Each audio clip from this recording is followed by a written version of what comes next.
So, yeah. So welcome to all who could join us. My name is Asako. I'm a partnership development specialist at UN Volunteers. I'll be co-moderating this session with my counterpart from Generation Unlimited, Miss Devin Barnes. We'll be recording. Together with our presenters and panelists, we've been working so hard to create an engaging webinar that is centered on an exciting theme, the power of young volunteers. Young volunteers can truly create equitable and inclusive society that reflect their priorities and values. We'll learn more about that today as we dive into the findings of the latest State of the World's Volunteerism report from UNV and hear from our speakers and panelists.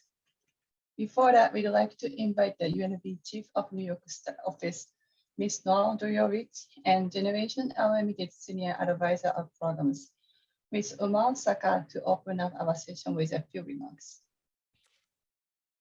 Yeah, hi everyone. So good to have you. Good afternoon, good morning, good evening. As Asako said, my name is Devin and I work with Generation Unlimited. I'll be co-moderating today. I'm so glad so many volunteer organizations are represented. Before joining Gen U, I spent 2 years as a Peace Corps volunteer, so this topic is very exciting to me, and I saw a lot of Peace Corps registrants, so glad to have you with us. I'd like to kick us off by introducing the Senior Advisor of Programs at Gen U, Ms. Urmila Sarkar, to give a few opening remarks. Urmila joined Gen U in 2019 to lead and manage the programs team. She has 23 years of international experience in youth learning, skills, employability, and engagement. She has worked as the Regional Chief of Education for UNICEF South Asia, Education Chief for UNICEF India, and as the manager of Global Child Labor and Education Program with the International Labor Organization. Perhaps most importantly, however, Urmila was a young volunteer herself.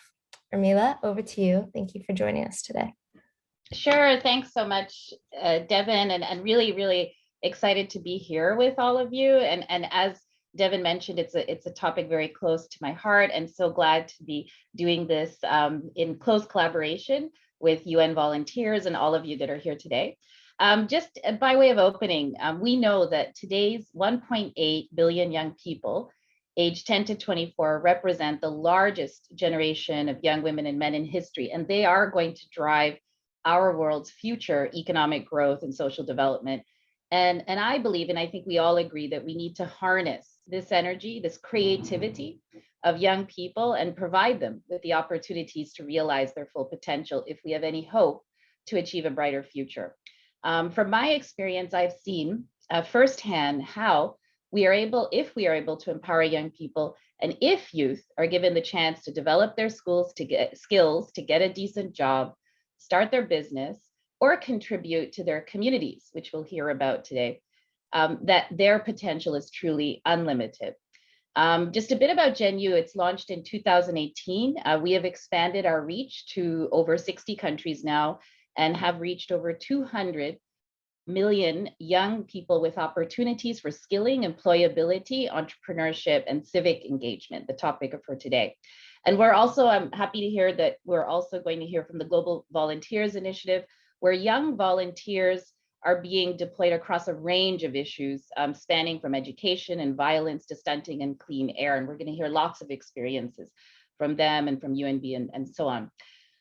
We're very excited with this installment of the Learning Series, which is an initiative that was started to bring together partners committed to meaningful youth engagement to exchange resources and knowledge. We look forward to hearing and exploring how volunteerism can alter uneven power dynamics and promote a culture of collaborative decision-making, how young volunteers can engender social innovation and help find solutions to develop challenges, and how this kind of facilitative leadership approach can ensure that all the voices of young people are heard, and why young people volunteer and how governments and organizations can benefit from this. So we're going to hear really great presentations around this. As was mentioned, this topic is near and dear to my heart, so I immediately welcome to open the webinar. When I was a young person, I won't say how many, well, you probably tell from the bio how old I am, but many years ago, I initiated Canada's first National Youth Week back at that would have been in the mid-1990s. And I was a student leader myself at the University of Toronto. Then I was an international volunteer actually for 2 years after I finished my master's. And I joined, you may have heard of the Global March Against Child Labor in the late 90s for 2 years, and I organized the African leg of that first kind of mass mobilization movement against child labor, which led to the unanimous adoption of the ILO Convention on the worst forms of child labor.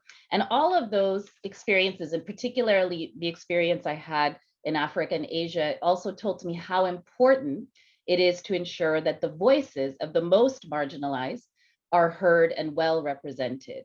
The 2022 report dives more into this, the kinds of models of partnership. They call it co-production, social innovation, decision-making. So we'll hear more about this. I just emphasize the important multiplying force of volunteerism to build self-awareness, self-esteem, competence, enact change in communities and impart skills to others. We've seen during the pandemic how crucial volunteerism has been to support social systems and fight the spread of the virus. And we've seen that all over the world, not only in the experiences of GenU, but in all of our experiences and in the report. And when the world needed the support, the volunteers, the young volunteers, were often the first to offer it. And that's what the report says, and that trend's going to be here to say. Just one example I wanted to take is the Young Warrior movement in India of over 4.3 million young people across India that addressed the COVID-19 crisis in a span of just a few months at the height of the crisis in India last April. And it was launched to combat the devastating second wave and brought hundreds of partners, including government. Young people were out there distributing face masks, tackling fake news, and providing peer-to-peer mental health services. So we will hear many more of these kinds of rich experiences from the wonderful panel of young volunteers that have been organized today. And we'll start to think of ways that we can emerge better from the pandemic and lessons learned, and how we can engage even better in this area. Just a final word to say that young people, I believe, and I'm sure we all believe, are keen to help and find solutions. And we're really seeing the promise of a young people shining, a generation that truly sees the power of working together to solve the world's biggest challenges. Thank you. Thank you so much, Omina, for your opening remarks. That was wonderful. We are so happy you could join us today. I'm going to turn now to Ms. Noah Doyovich. Before joining the UNV, Noah served as a senior advisor with UN Women. Prior to that, she served in UNDP as Human Resource Business Advisor in New York and as a Deputy Resident Representative in the United Arab Emirates and earlier in Yemen. Earlier in her career, Noah worked with the UN Peacekeeping Mission in Liberia and the Office of Special Representative of the Secretary General and Humanitarian Coordinator in Iraq. So Noah, welcome. Over to you. Good morning, good afternoon, good evening. Thank you very much, Asako, for that introduction. And many thanks to you, Urmila, for your opening remarks. I learned something, that you were a volunteer.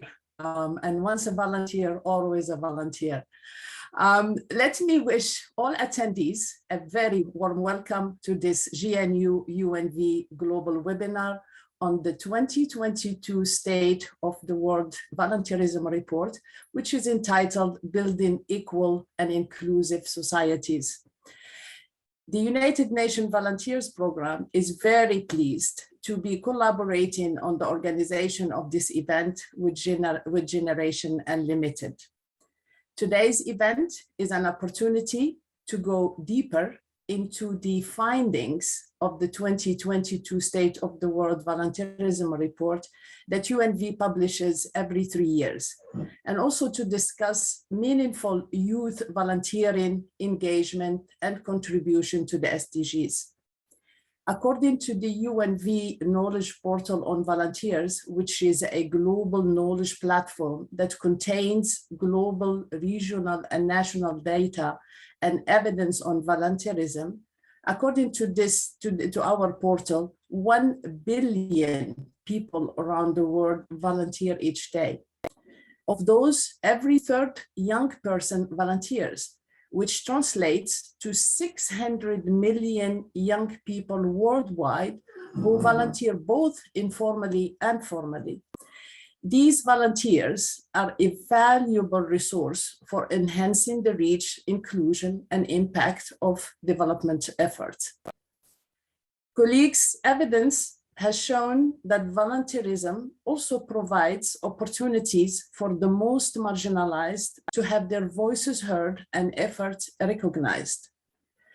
Due to the current unprecedented crisis, the role of volunteers and volunteer groups are even more important as we look more towards community-owned and sustainable solutions. To this end, strengthening volunteerism can play a critical role in empowering young people to determine their own priorities, lead their own initiatives, and further build community ownership within their own countries with a broad range of other actors. During today's event, we will hear from the presenters and the panelists on how volunteerism can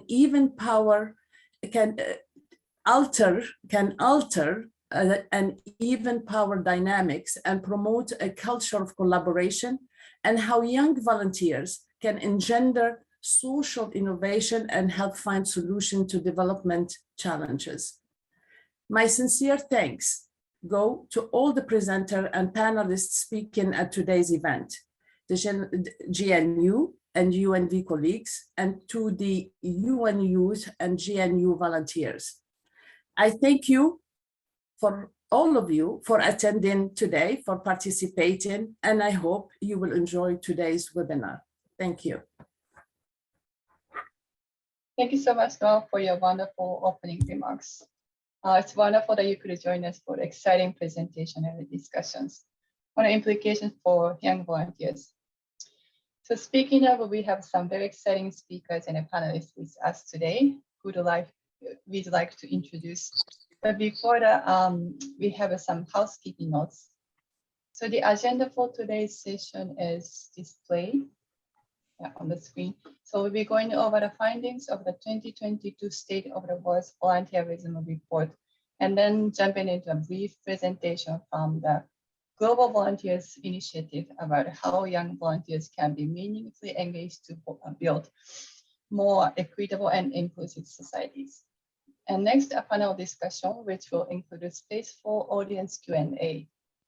So if you think of questions during the presentation or panel discussions, please put them in the chat. We are looking forward to an amazing hour together. So now for our panelists, Devin.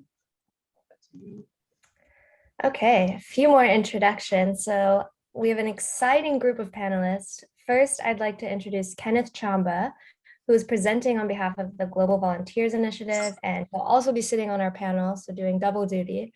Kenneth is a volunteer community engagement and strategy specialist with the Global Volunteer Initiative, or GVI, at Generation Unlimited in New York. He originally joined the initiative at the UNICEF HQ to lead on establishing a global volunteers practitioners community in 2018.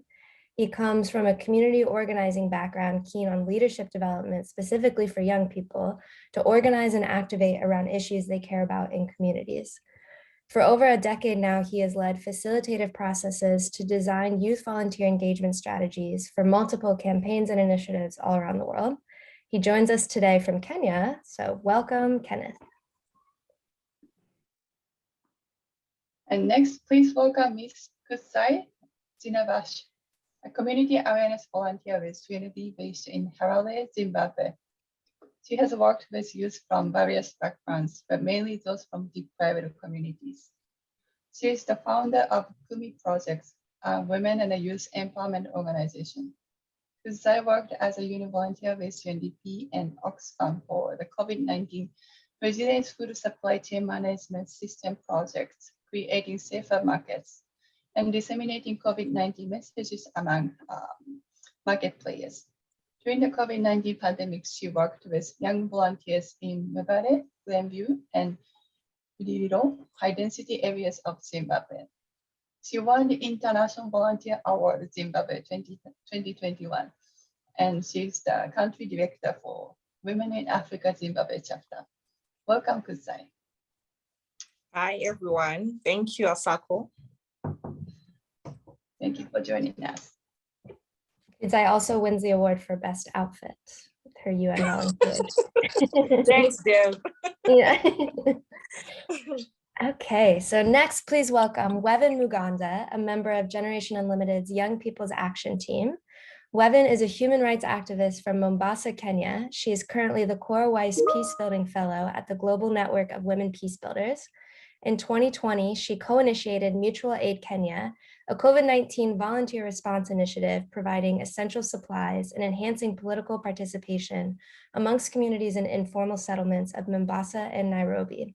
She is a part of UNDP's Global Youth Initiative 16 by 16 that supports 16 activists from all over the world in advancing SDG 16. She joins us today from New York. Welcome, Wevin. Thank you so much, Devin. Really happy to join this panel discussion today. Thank you, Wevin. Welcome. And next, please join me in welcoming Huiyuan, as known as Mikey Zhang, who joins us from Beijing, China. Mikey is a Chinese national and specializes in engaging youth to achieve the SDGs through volunteerism, innovation, education, and entrepreneurship. He's currently working with the innovative demonstration project on promoting youth participation in sustainable development and building a community with shared future for mankind. Before working as a project coordination assistant, he worked as a program assistant from 2019 to 2020 at UNDP China, focusing on global partnership and creating knowledge products. Thank you for being with us, Mikey. Thank you, Asako. Hi, everyone. Nice to meet you, and very delighted to be here. And thank you, GenU and UNV, for giving me this opportunity. Thank you, Mikey. And now to begin our presentation, please welcome our first speaker, Mr. Tapiwa Kamaruko. Tapiwa is a policy specialist with UNV based at headquarters in Bonn, Germany. He was a coordinator in the preparation of the 2022 State of the World's Volunteerism Report. Prior to his current assignment, he has worked in different capacities, including being the regional manager and program specialist on volunteer infrastructure for East and Southern Africa, based at the UNV regional office in Nairobi, Kenya. His work involves support to member states and regional economic commissions on strengthening evidence and research on volunteer mechanisms for peace and development, including sustainable development agenda. He has worked and supported youth engagement through volunteering schemes and programs. Welcome, Tapiwa, and we are looking forward to hearing about your findings in the 2022 State of the World Volunteerism Report. Thank you, Tapiwa. Mute myself, perfect. Thank you, Asako, for the introduction. And maybe I want to start by saying good morning, good afternoon, good evening to all the participants who are located in various parts of the world. We are very excited that you have joined us on this convening, and we are happy that we want to share with you a few aspects of why we think volunteerism is a resource in development. But let me start by warming the stage for our conversation. I feel that people are so much formal, and at some point I'll take off my jacket as well. I just want to find out how much people know about volunteerism, about few facts about what we are doing here. It's very important for us so that we know what kind of information we should prepare as we engage in this conversation. Please, can I have those two questions so that we can ask our colleagues joining from wherever about on this webinar. My first question is, if you may type, if you are linked from wherever you are hooked. My first question is, did you know what UN volunteers, in terms of the state of the world volunteers, did you know it before this webinar? An idea? I see the question, the answers coming in, and I'll ask my colleagues to, I'll say maybe for maximum 2 or 1 minute, 2 minutes, we'll move on to the next question. but my colleagues will tell me the percentage in terms of how many people of those would have responded. I have an idea about the state of the world's volunteerism report. I see a no there, a very affirmative no, and I see another no there. I know that this question might be too technical about a report title, etc., but it is important for us to gauge how many people are following us, more so that the global launch of this report was already last year in December in a special UN General Assembly where it was discussed and launched. So far, we have a minute gone. Let's give another 30 minutes, or it's gone. Okay, Devin or Asako, tell me how many yeses, how many no's? Ooh, I guess just eyeballing it, it looks slightly more no's than yeses. My favorite answer was no, but I will learn tonight. So I think that is all we need to know. Perfect. This tells us that as part of the outreach and dissemination of this report, we need to do more. And we are planning to do more disseminations and outreach to different corners and parts of the world. Let's move on to the second question.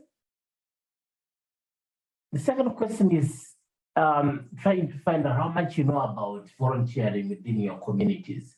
Tell me, approximately how many volunteers do you think are volunteering worldwide? Number one, more than 1 billion. Navarro has already hinted on this. Number two, 10 million. Number one, 1 million. Tell us, what do you think? We know that volunteering is a phenomenal resource and practice in many communities, and is known by different names. Where I come from, they call it Ubuntu. In Kenya, they call it Digitale. So it's known by different names. I remember when I participated in one of the recovery programs in the tsunamis, the name for it. So volunteerism is not confined to one community, but it's a phenomenon that is known throughout the world. It's delivered development programs in different contexts, in humanitarian recovery, and also in development. Are we there on 1 minute, Devin? Yep, and we have a lot of correct answers here. What is the most prominent answer between A, B, and C? Lots of A's.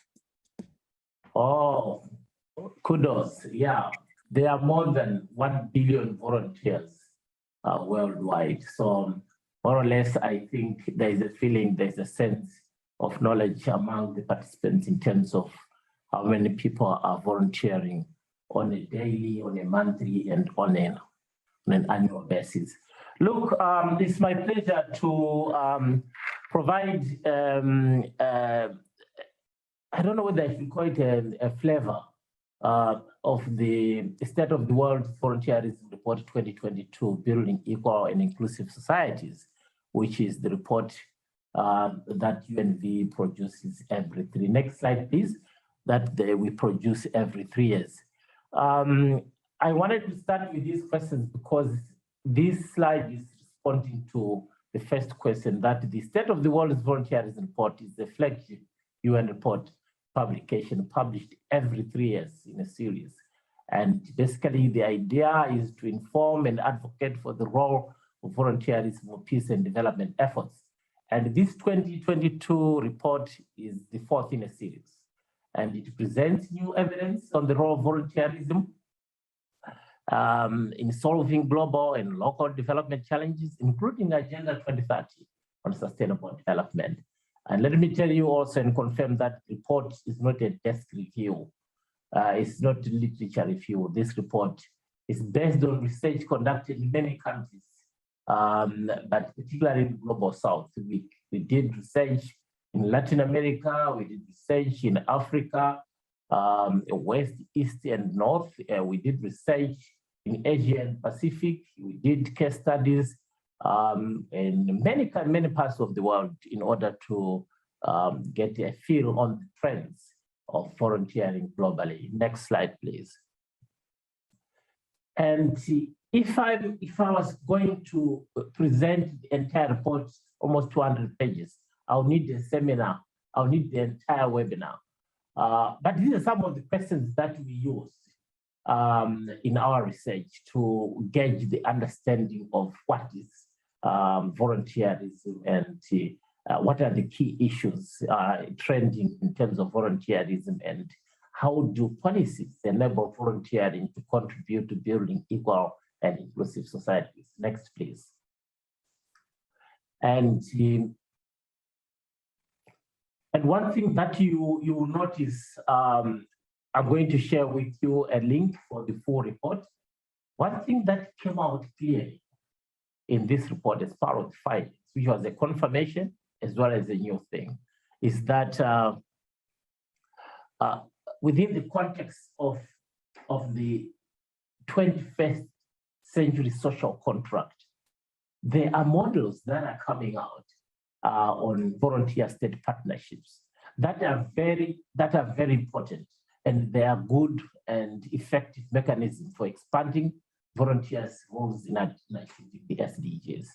And also, these partnerships, whether we call them partnerships, whether we call them collaborative arrangements, which we call them engagements, they are very important for enabling volunteers dispersed, particularly from marginalized communities, as part of the entire process of not leaving anyone behind.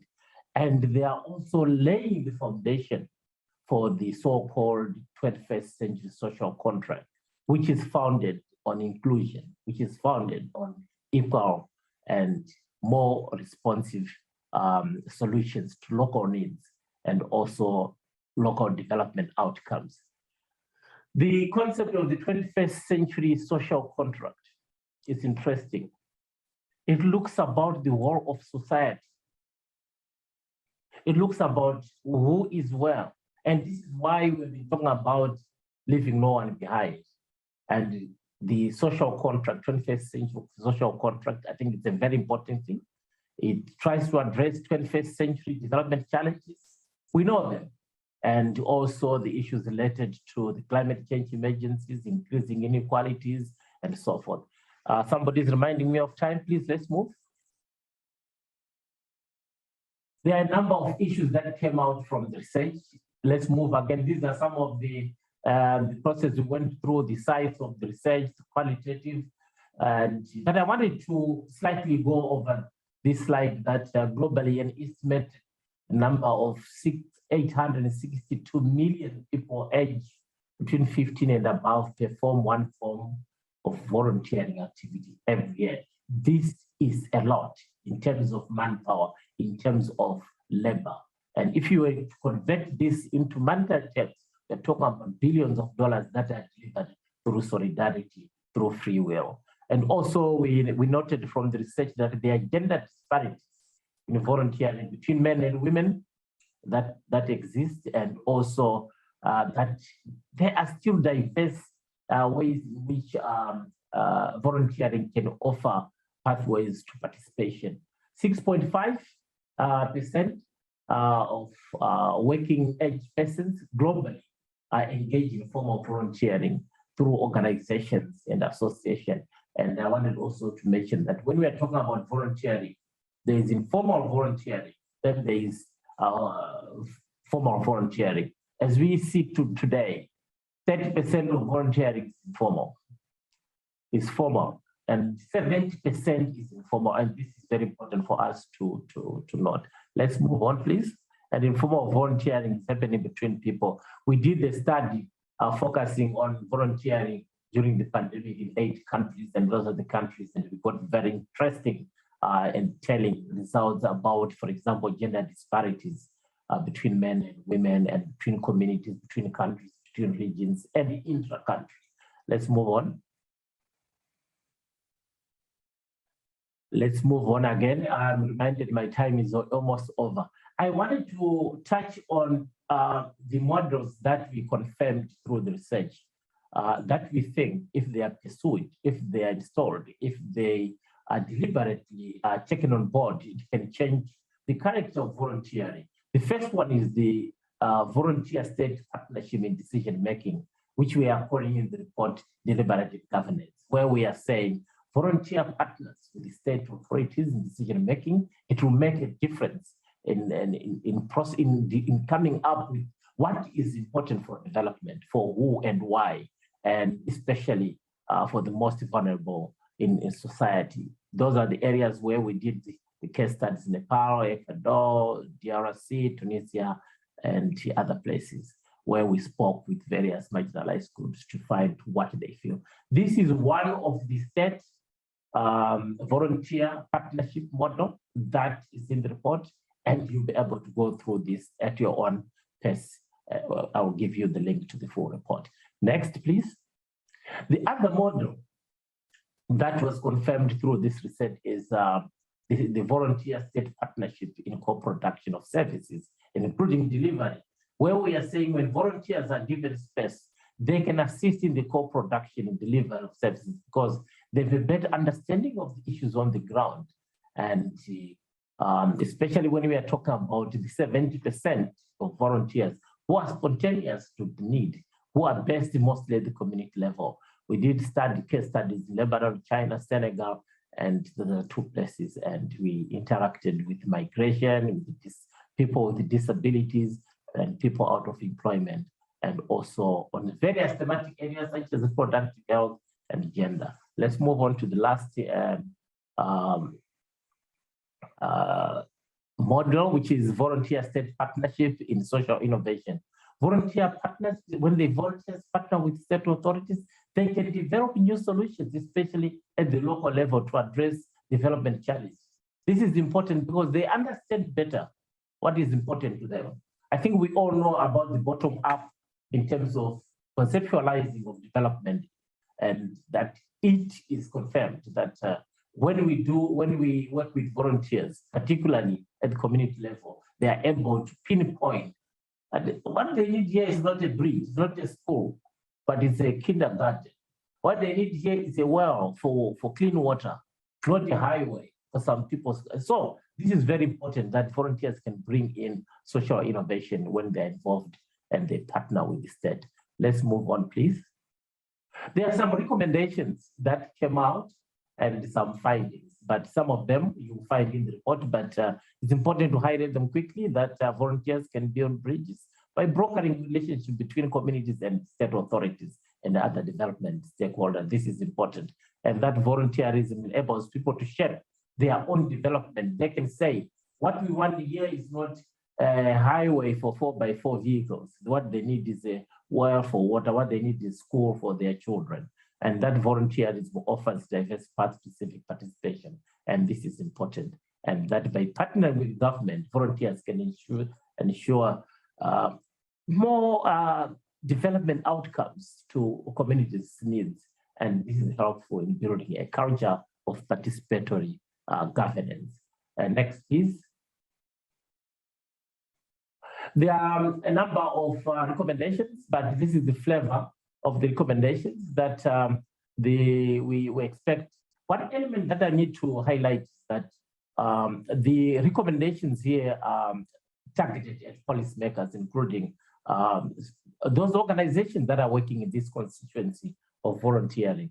And we hope that some of these recommendations will be taken on board, will be discussed, analyzed, for example, how to address the barriers faced by marginalized groups in volunteering. This is important. Today, we still have barriers. For example, young people, earlier on you heard about 1.8 billion people.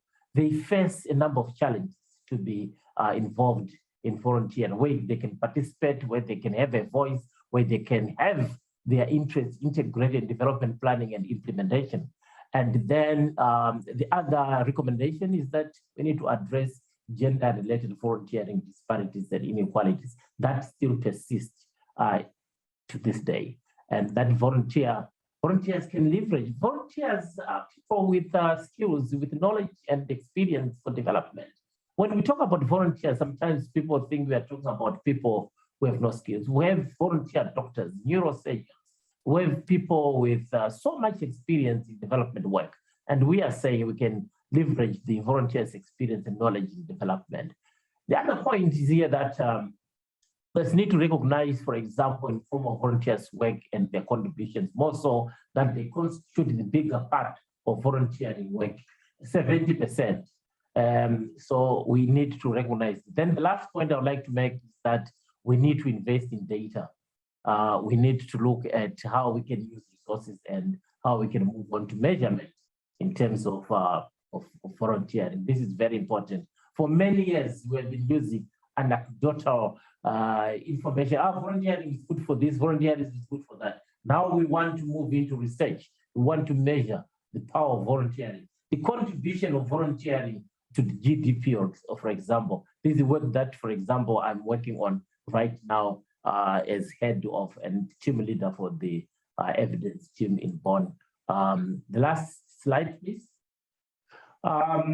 Last slide, move on. Again, these are some of the voices that this last point, we are saying working together with volunteers, we have the power that can change the course and character of development.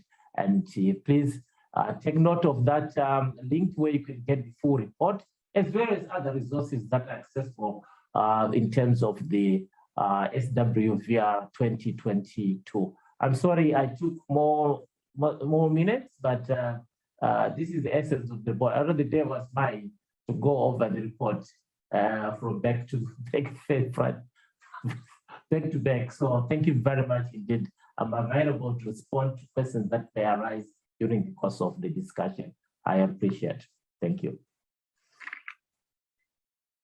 Thank you so much, Tapio, for that presentation. And we'll be sure to share that link as a follow-up to the webinar as well, so you can see the full report. It's certainly fascinating to see the global aggregated effect of volunteerism, and especially the 3 models you shared, so thank you.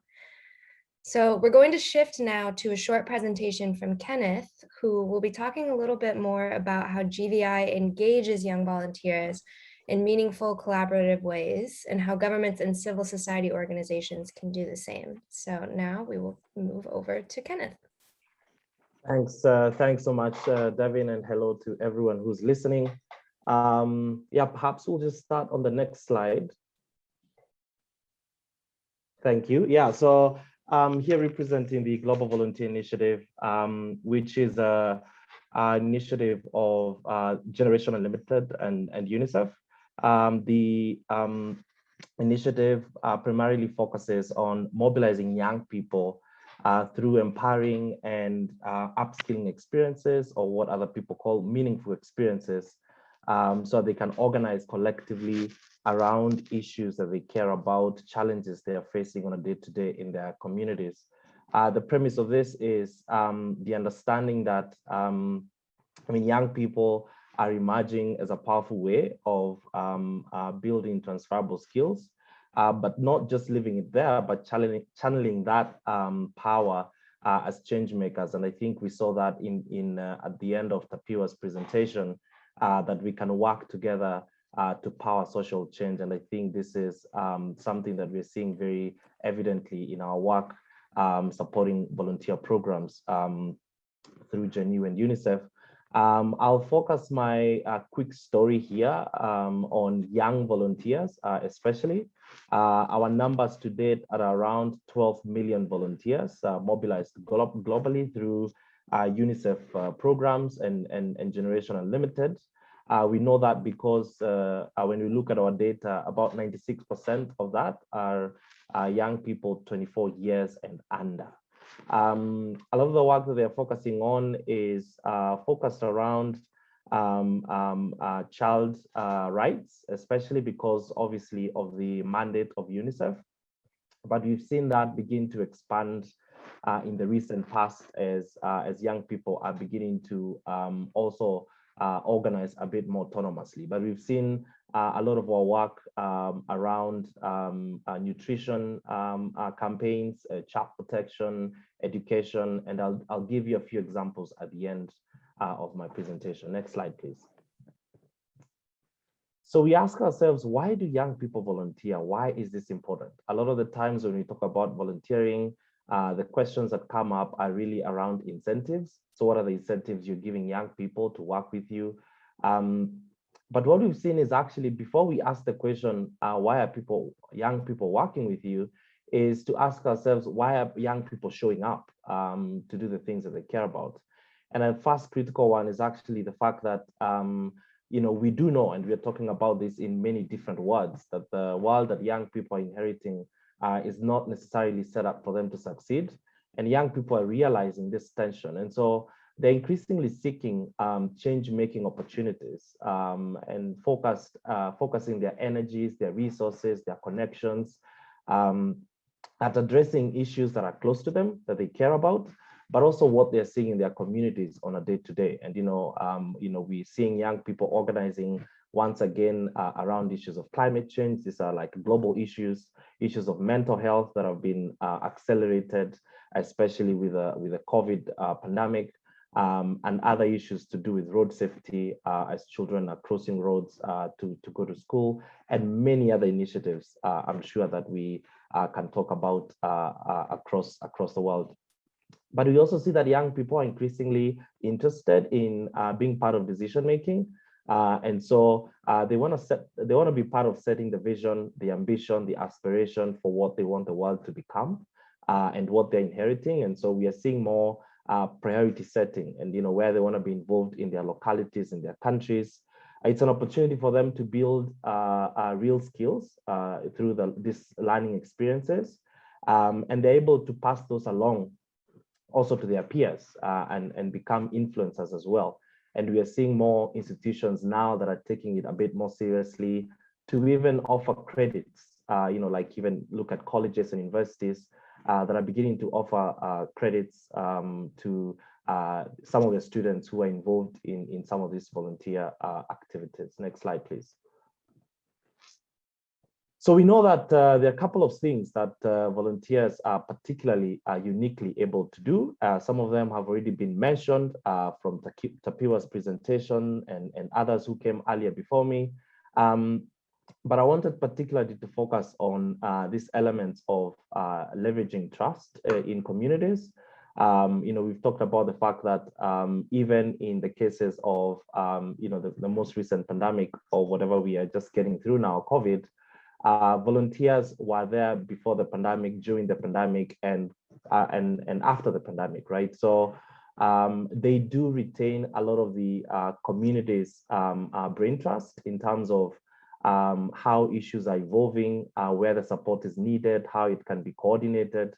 And so we believe that volunteers do hold a very unique key to this issue of trust, which we will need to be able to access local communities.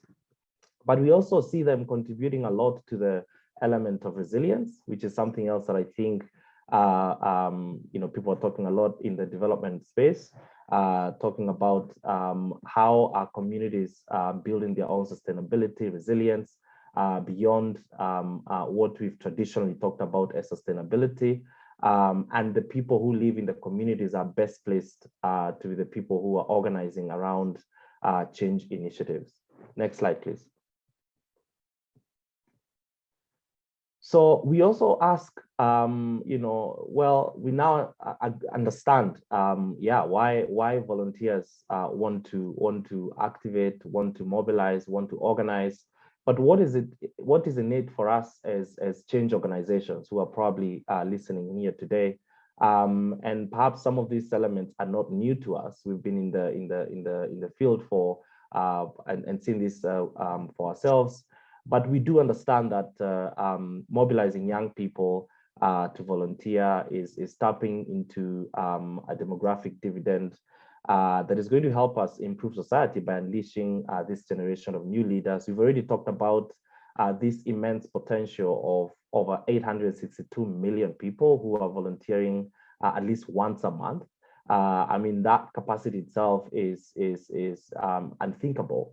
And so when we think about the percentage of that is young people and the aspiration, the ambition, tapping into their energy and resources, their connections, the result of that can be life-changing when we think about some of the challenges that we are facing in the world. So for us also as change organizations, to think about how we are tapping into this generation, not only just to see the hours or the people moving their hands, their feet, but also to think about how we are working with their minds and their hearts, because they're in it to win. And so it's for us to keep thinking about how we are harnessing and deploying our resources to be able to tap into this potential. Next slide, please.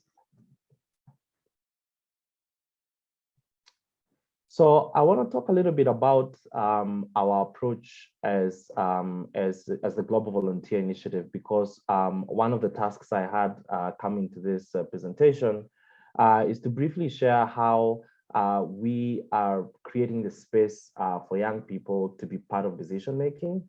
And so one of the ways that we've built this within our ways of working as we develop volunteer programs is to work and apply the methodologies of design thinking into our way of engaging and building volunteer programs around the world.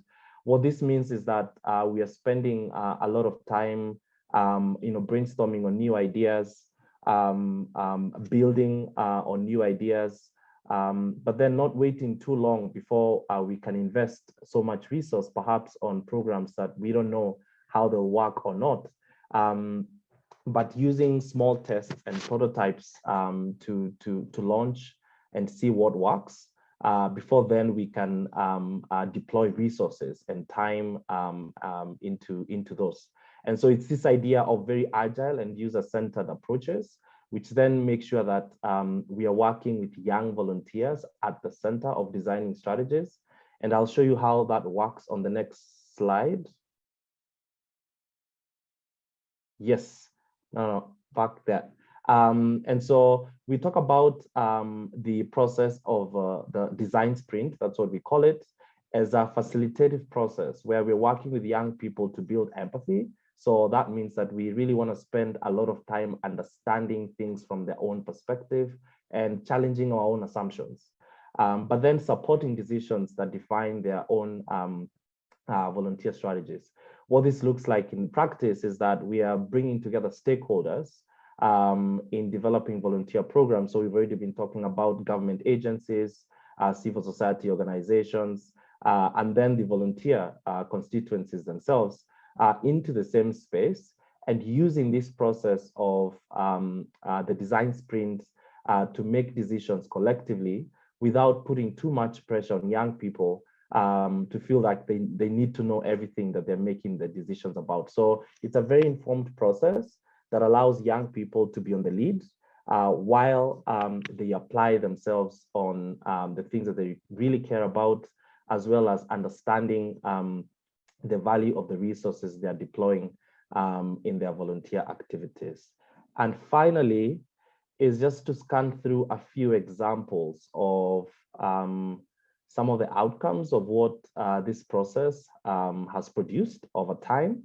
So there's a couple of examples, and I will not go through all of them because of time, but perhaps just talk maybe about this example in Rwanda, where young volunteers conducted over 150,000 home visits to provide psychosocial support over a year.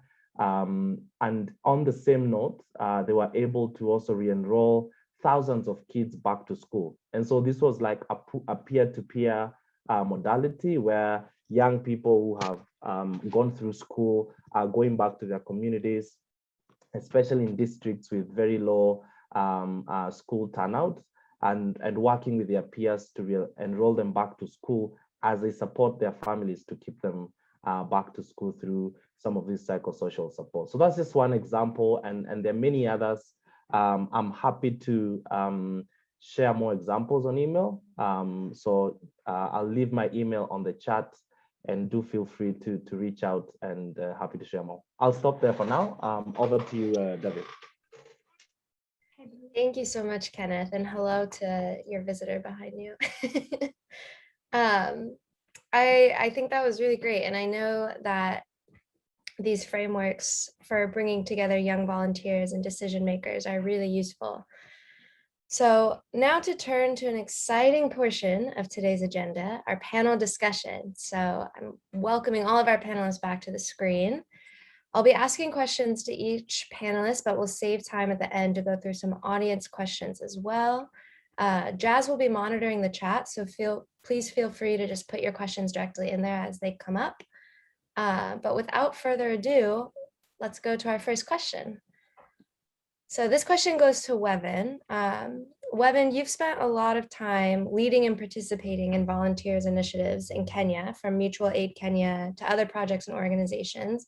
And we just heard a lot about the value that young volunteers bring to organizations, but what value do you think volunteering brings to young people's lives?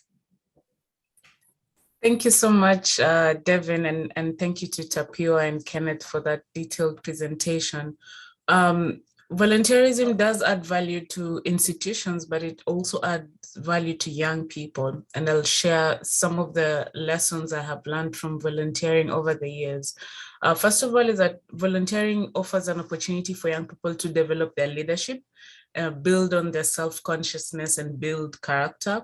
It sets the pace for everyday activism and everyday change making, where we don't have to wait on projects or programs to be able to do the change that we want to see. It also provides opportunities for young people to participate in decision making and development processes. You get to increase your network and reach other people, especially other young people doing impactful work, and hopefully collaborate amongst each other. Volunteerism also helps to develop interpersonal skills and cultural awareness. And this is especially useful when you volunteer outside your immediate community or where you grew up with. You get to experience the realities that other people, have, and you actually understand that the world is bigger than yourself and that there is so much going on in the world. Most importantly, I think there's a lot of fulfillment in volunteering, in the sense that we live in a world where we're always watching the news and there is one crisis after the other, multiple crises at the same time. And it can be very easy for young people to lose hope and feel defeated. But when you volunteer, when you go out and every day you're doing something to change the situation, it gives you hope and it gives you that sense of fulfillment. And finally is you get to build your experience and skills in the real world. I started out as a volunteer when I was just in high school, helping out in my immediate community, from the hospital to the schools. And I didn't know that, this would lead to a career in the development world, which is where, what I do right now full time.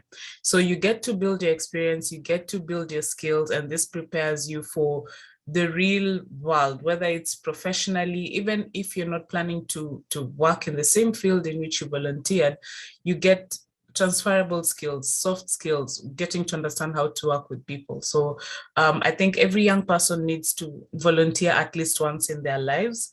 If not for the, building your professional experience, then to build your own character and your own consciousness. Thank you.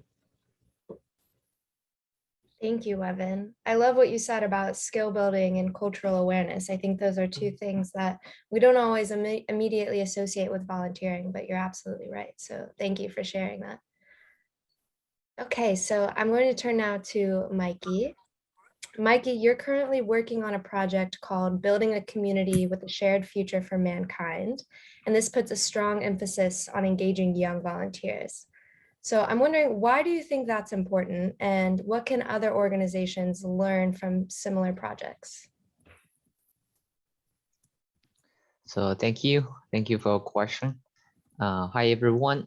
So like the project I'm currently serving is jointly sponsored by UNDP, UNV, China International Center for Economic and Technical Exchanges, China Sun Qinling Foundation, and China Sun Qinling Science and Culture Center for Young People. It is based on a government, social organization, and the volunteer organization partnership modality, which encourages the youth to learn and achieve the SDGs through volunteerism. So my office locates in China Sun Qinling Science and Culture Center for Young People, which is a a state-level extracurriculum educational platform for young people, and as a national experimental and demonstration platform to contribute to the development of youth. And also, it is also a platform for the youth from China and abroad to communicate and gain mutual understanding, cooperate, and it also has a mission to of promoting Chinese traditional culture and the UN Sustainable Development Goals among the youth in the world.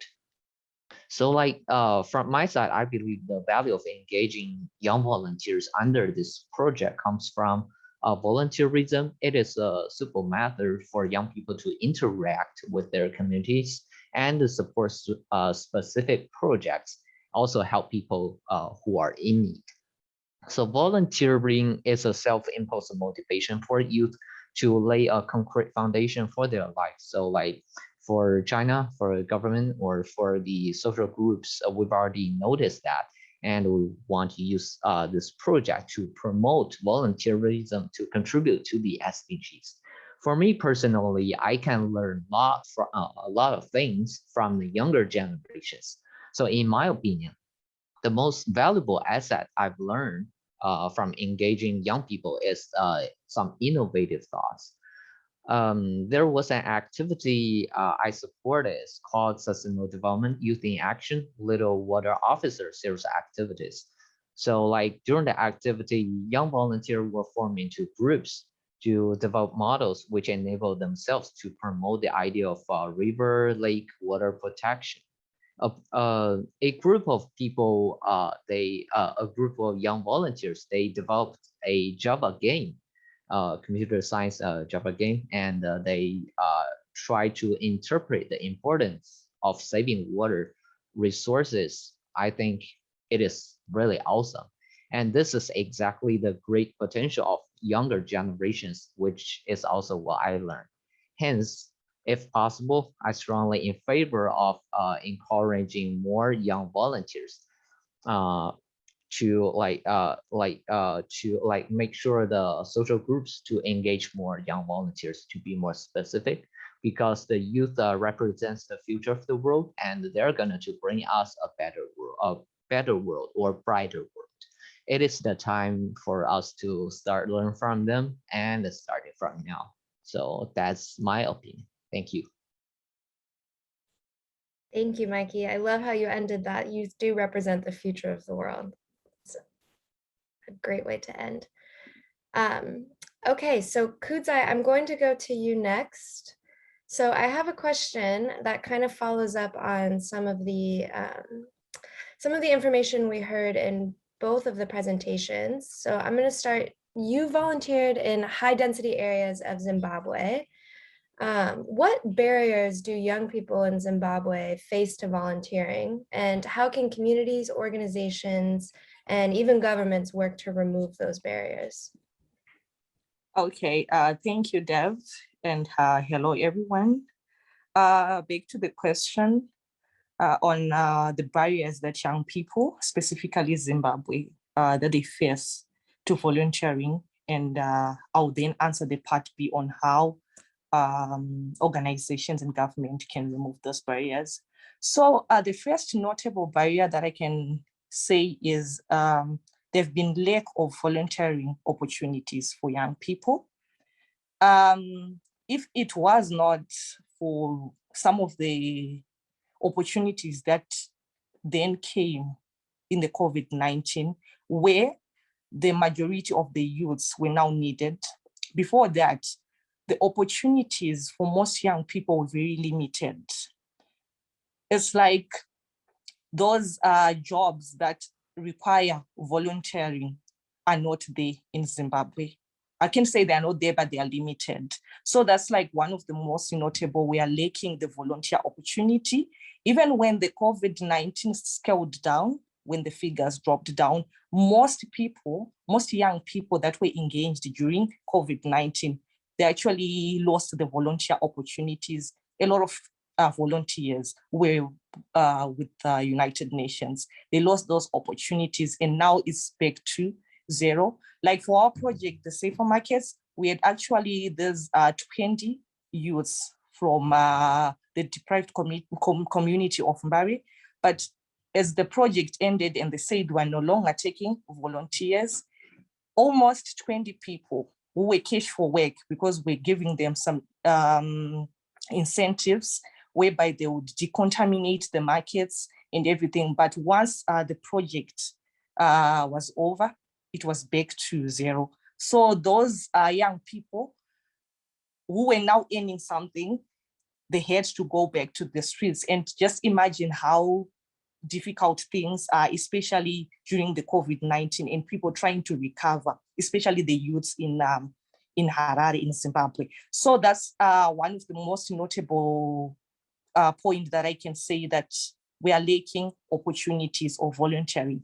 Then if the opportunities are there, most of the times they can actually require higher professional skills, of which some of the youths that we have do not have those level of skills. So it now limits the young people that want to volunteer, because at the end of the day, those jobs now require them to have a certain level of skill for them to be able to volunteer. So yes, those are the most notable barriers. And back to the second part of the question on what the government or some organization can do to remove those barriers. I think they should create more platforms for us, the youth, that actually require our skills. Those opportunities, as I've mentioned, are not there. And the volunteering should be open to every youth with or without any academic qualification. So I think that's those are the two most ways that I think the government, if probably there's maybe a national thing that just require volunteers, and I know would see so many youths grabbing those opportunities, because me, having worked with youth, especially during the COVID-19 in 2020 and 2021, I realized that the youths are willing to volunteer. It's only the opportunities which are limited. And if us as the youth, together with the government and other organizations, are able to remove those barriers, I think we can actually do a lot as the youths and have better communities. I think that's all. Thank you. Thank you, Kudzai. That was great. And it actually tees up the next question perfectly. So, Webin, I'm wondering, going off of what Kudzai shared, one of the takeaways from the report, from the full report, is that the COVID-19 pandemic didn't actually dampen interest in volunteering. So this is kind of what Kudzai was just saying, that maybe it's a lack of opportunities, but not a lack of interest. But I think you really embodied this with your COVID-19 response initiative, Mutual Aid Kenya. What role do you think volunteerism played in your community during the COVID-19 pandemic? Thank you so much. You know, with volunteers and with every change that we want to bring, I think our biggest resource will always be people. And so when you have a network of volunteers, even during a crisis, there's nothing that you cannot achieve. And that was what we aimed to do with Mutual Aid Kenya. We built a national network of volunteers, and these volunteers were within their own community. So you volunteered in your own neighborhood, and that helped us to address the challenge of, you know, funding and financial costs, where you need money to move volunteer A from this point to that point. So, you know, how did it play out is that we had people who could reach the most vulnerable in the slums, in the informal communities, because they knew their neighbors, they knew their community, they knew who needed help. And so it was very easy to provide that immediate response to the crisis. We began Mutual Aid Kenya one day after the president announced that there was a pandemic, I mean, that COVID had hit Kenya. And within 2 weeks, we had over 100 volunteers in 8 different slums. So with volunteerism, there was also a shared story of resilience, where young people were coming out to say, we may not have the treatment for COVID, we may not have all the money that's needed, but we have time and we have skills, and we're going to do something with this. It also helped us to tap into existing resources. Like I said, it would take so much time to put together a program, a humanitarian aid intervention. But with volunteerism, it's everyone taking up a role, everyone saying that, you know, this is what they will do and tapping into the existing resources and skills. And these volunteers were the ones mobilizing for funding, for in-kind donations. And just to highlight that all our funding came from, you know, the public, and we were raising money with our volunteers on Instagram through parties, on WhatsApp, we're sharing stories, we're reaching out to our friends. So over 100 of us are asking our friends to contribute to this fund that would support vulnerable communities. And we were able to support close to 3,000 families for a period of 6 months with no formal donor funding at all. And this just attests to the power of young people and the power of volunteerism. And finally, just to add, because I saw this question earlier, is that, you know, how do you reach and engage the most vulnerable youth? In the case of Mutual Aid Kenya, where our volunteers were in the same disenfranchised communities, we had to incentivize volunteerism. And it didn't really take money, but the same support we were giving to communities, we offered that to volunteers, because we realized that some people want to volunteer, but they have other competing priorities. I cannot go out and distribute food to other families when I don't have food myself. So adding these small incentives, you know, giving them opportunities to lead, but also opportunities to benefit from the interventions themselves, was a very good incentive towards building such a huge network, and also ensuring that this network can take part in political processes. Because one of the things that I'm really proud of that we did as a volunteer network was contributing to the formulation of the Pandemic Response Management Bill at the Senate in Kenya. And this was all the efforts of volunteers going, taking a door-to-door approach, collecting opinions, because there weren't any avenues for public participation. So going door-to-door, talking to community members, finding out what their needs are and what they would like to see the government do for them. So I'd say that, especially in times of crisis, volunteers are our heroes, because they are the first responders. Thank you. Thank you, Evan. That example is so impressive. I can't believe the next day you had that many volunteers mobilized. Thank you for sharing that. So I'm aware of time, but I want to make sure we can get in a couple more questions. I see the chat is very active, but I'm going to go over to Mikey now. Mikey, you are involved in another program, the Movers Program China, which mobilizes young people to achieve the SDGs. I'm curious, what are the key impacts of this program in your community, or what are the key impacts that you're seeing as a young volunteer? So thank you for the question. The program, I think some of our colleagues or the participants during the meeting you will hear about, because the Movers program originally introduced by UNDP Regional Bureau of Asia Pacific, which aims to train a group of youth to advocate and pursue SDGs by providing them with trainings on SDGs. So like after finishing the tutorial training by us, we will giving the SDGs training and the volunteerism training. So they will share SDG knowledge with their communities or personal networks through to our workshops as volunteers, and raise other people's awareness on the SDGs. So our colleague has organized some online group chat, and we will invite people, the volunteers, to join in the chat. We will help them to troubleshoot issues when they really need some help or need some support. Meanwhile, volunteers, they're able to share the latest news related to SDGs or their own projects about SDGs inside the group, and meet friends with common interests, then implement SDGs together in the future. So the way we identified impacts was through feedback. The first the largest impact is through their efforts. I believe that more people, especially the younger generations, they gradually get to know the program and the importance of SDGs. Then they use their daily actions to contribute to the SDGs, which lays the foundation for the SDGs localization in China. They also told the volunteers that thanks to them, because of them, they other people like they feel like they get to know SDGs. They are actually not far from them. And furthermore, we learned that some participants they identify their future career plans after these workshops and tutorial trainings.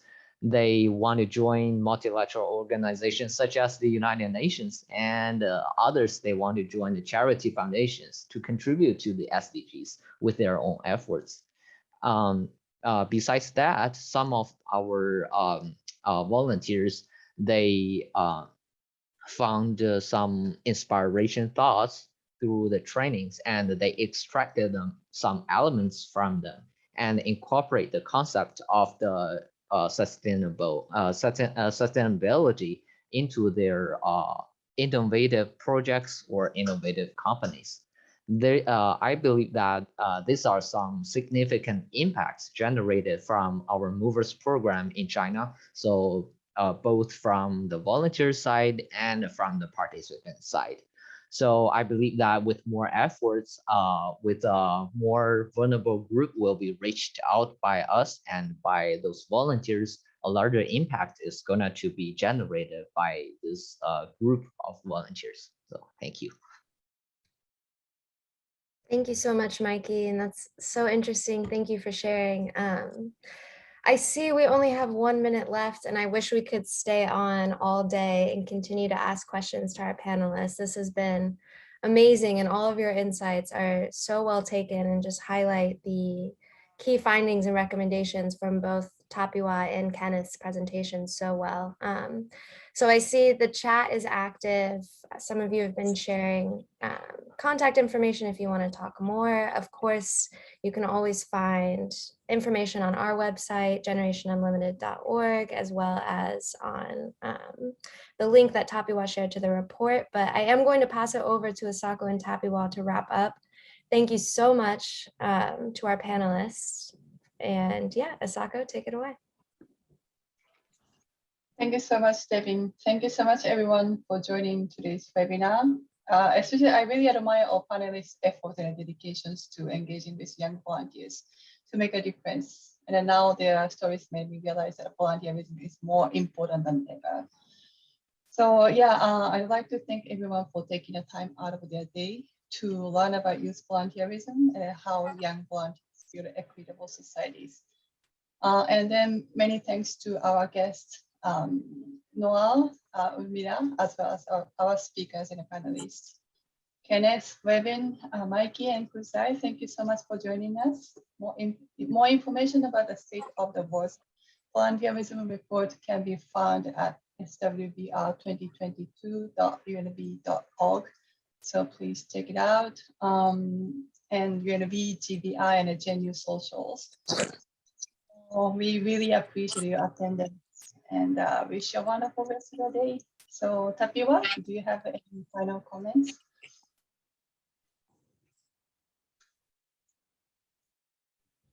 All right. Basically, I just want to also add my word to thank everyone for taking time to participate in this webinar. But I want to highlight the fact that, look, this is a collaboration between two organizations. And I think we can do more to collapse the way we work, the walls, and work together. This could be one of the events that we can do together with Generation Unlimited, with UNICEF. You know, the thing with policy is we come up with very good policies, very good documents, but we want to do them alone. And this is where we end up being unable to. So I would like to think and imagine that we can take this as one of the events that we are starting, and hopefully we'll be able to move forward with successive events, planning together and implementing, even involving regions. So thank you, everybody. Thank you again, and we hope to touch base with you next time. Asante sana, Tatenda. Thank you, everyone. Thank you. Thank you. Have a wonderful day, everyone. Thank you. Bye. Bye. Have a great day.